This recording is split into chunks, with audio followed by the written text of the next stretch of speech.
Reptiles, सरपटणारे प्राणी. बालमित्रांनो, आज आपण सरपटणाऱ्या प्राण्यांची नावे मराठी व इंग्रजीतून शिकणार आहोत.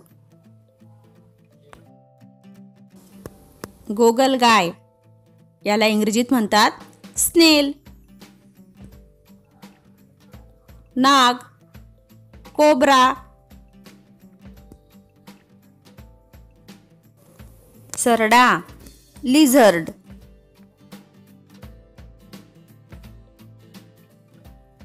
मगर, क्रोकोडाइल. फुरसे, रॅटलस्नेक. कासव, टॉर्टॉइज. पाल, हाऊस लिझर्ड.